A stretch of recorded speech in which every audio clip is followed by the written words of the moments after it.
All right, welcome to the second half of Unit 2. So today we're going to start with, it is still a multi-step equation, but it's a multi-step equation that's going to look a little different. We're going to solve literal equations. And that allows us to kind of look at solving one-step equations that have a given variable but don't include any numbers, and multi-step equations that don't have a given variable for a given variable. So then what is really about this one is really we're looking at literal equations, which are equations that have multiple variables. So like this first one, we can solve for x. We're very used to solving these kinds. We've been doing these since 7th grade. So we add 5 to both sides. We're going to add the constant. Okay, use the inverse of the constant, so we get 2x equals 18, and then we divide by the coefficient. So we get x is equal to 9. We're really comfortable working with problems like this. What really throws us sometimes for a loop is looking at equations that don't solve very neatly, like ax minus b equals c. And this is a literal equation. It doesn't have any numbers. All it has is multiple variables. But we can still use that same process to solve. It just doesn't look as clean as x is equal to a number. It's going to be x is equal to a bunch of different letters in a different combination. This is really a key concept in working in the sciences as you go on from physical science to chemistry. Balancing chemical equations uses this a lot. So the idea behind it is we're going to do the same thing. But what we did here is we use the inverse of the constant. So we're going to add, instead of adding 5, we're going to add b to both sides. So we're left with ax equals c plus b. Now you could write b plus c, it doesn't matter. And then how we did this, we divided by the coefficient, which is a in this case, that's our coefficient. So we're dividing everything by a.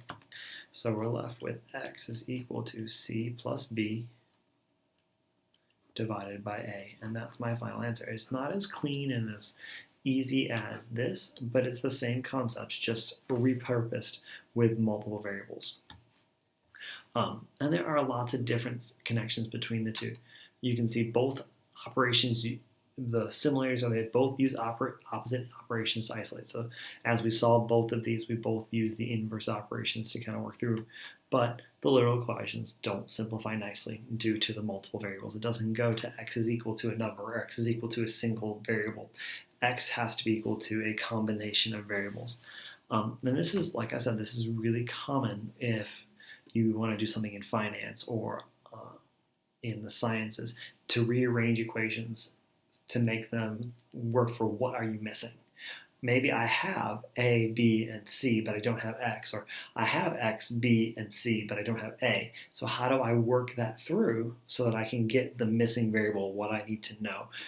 Well, whether that be how many atoms of oxygen I need to solve this problem, or how can I rework battery chemistry to get a higher voltage for battery-powered cars. Well, all of those are parts of where this is going to go to. So we're going to start by solving one-step equations, and we're going to do the odds right here. We're going to do 1 through 7, and then I'm going to ask you to solve for, actually we'll probably do 1 through 7 and 6. Then I'm going to ask you to solve for 4 and 8 and see how you come up with. So the first thing here, we're going to find the one we need to isolate. We want to isolate for W in this case. Here we're going to isolate for T, for H, for R, and for C. So with those in mind, we got, okay, I need to solve for that. So it's length L times W. So how do I solve for this? Well, I'm going to divide by the one I don't want, the unwanted letter. Divide by L. So really what I'm left with is A, so the area, divided by the length will give me the width. And that's the area formula for a rectangle. So if I know the area and I know the length, how can I find the width? And this is exactly how you do it. Okay. This is the distance equals rate times time. This is kind of how you drive in your car. This is how your computer figures out how much distance you have left. And I want to say, okay, I want to solve for time. What if I know how fast I can go and I know the distance I need to go? How long will it take me to get somewhere? So I'm going to divide by the rate. So I'm going to have distance divided by rate equals time. And that tells me, okay, I can rearrange it and I can plug in if I know those two numbers. It's a lot simpler equation than having to go through and doing it the other way. So now I've kind of got multiple steps here, but it's still a single step. I want to solve for H. So one of the great things about this and about algebra is I don't have to treat L and W as different letters. I can actually divide by L and W at the same time. So I can say, okay, that lets me cancel both L and W here, and I'm left with volume equals length divided by width. Length times width, volume divided by length times width equals my height. And that gives me my answer. Coming over here, this is the first time we've seen a subtraction or addition problem. I'm solving for C. So to solve for C, we use that inverse operation. I'm going to add S to both sides. So mass equals mass plus S, or M plus S equals C. Now let's take a look at number 6. Number 6 is one of those challenging, fun ones because it's got this square here. And that's the area of a circle. So we want to solve for the radius. So we have area equals pi times the radius squared. So remember to think through PEMDAS. And this is really a key concept. If you can work your way through this and wrap your head around that solving isolating variables goes this way, there's no multiplication, but there's no addition strings, but there is a multiplication. So the first thing we do is divide by pi. So that leaves me with area equals radius squared area over pi. Okay, so that's an exponent. So to get rid of exponents, the opposite of an exponent is a root. So we take the square root of both sides. So we're left with the square root of area divided by pi equals radius. And that's our final answer right there. So I want you guys to pause the video and try 4 and 8. Make sure you choose the right multiple choice question.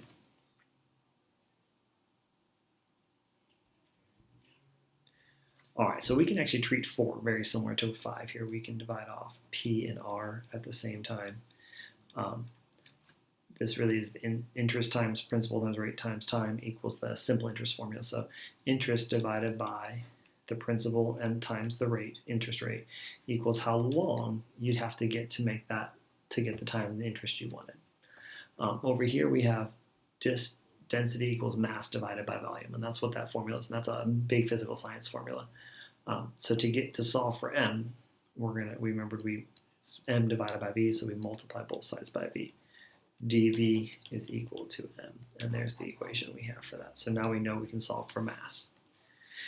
Now taking a look at multi-step equations, we really keep thinking this idea of backwards PEMDAS, and we remember to remove the fractions with reciprocals, and the last step is usually to divide whatever is next to the variable, so that's the coefficient. So the first thing you need to do is get rid of anything that has numbers. Okay, so really the key to this is you're going to work off the numbers first. That's the easiest way to solve a problem. So we use our reciprocal, we multiply by 2 over 1, so we do the same thing over here. So we have 2 times a is equal to base times height. Then I'm solving for h, so I'm going to divide by base. So twice the area divided by the base equals the height.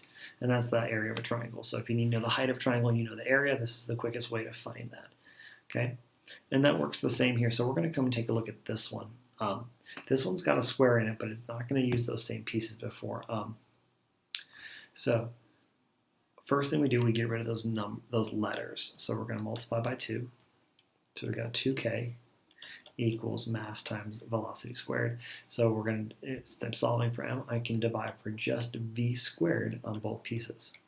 Since I don't have to solve for v, I don't have to get rid of the 2, I can just move it all in one foul swoop. So I have 2k divided by velocity squared equals mass. And there's my formula. Okay. So what I want you guys to try is 10 and 12 and see how you do. Be sure you check be careful on checking your multiple choice questions, and we'll take a look at the answers in about 5 seconds.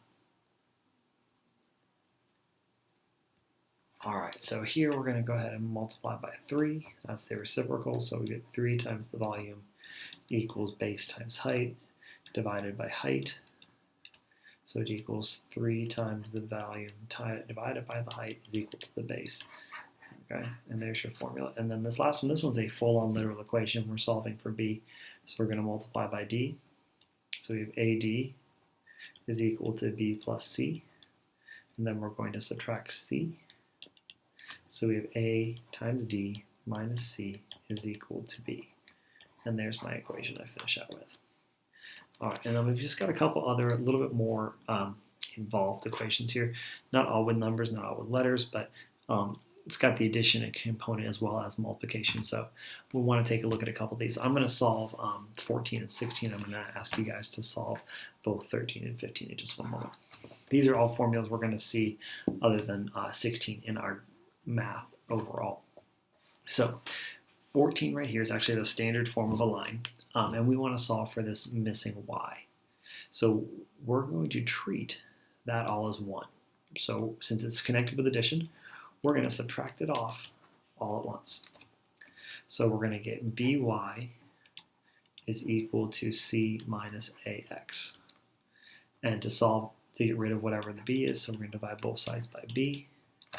We get y is equal to c minus ax divided by b. And there's our solution to figure out whatever the y coordinate would be if we knew the x coordinate a, b, and c. Okay, the last one, okay, here's this one.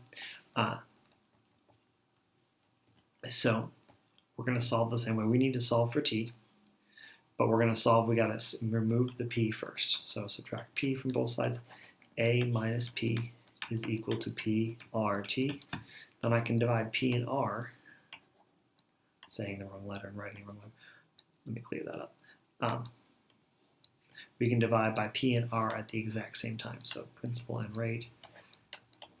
So you get a minus p divided by pr is equal to t. And that's our final solution.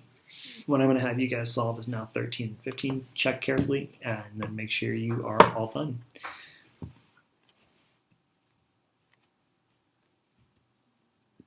All right, so solving for w, we'll subtract 2l first. So perimeter minus twice the length equals twice the width, dividing all by 2.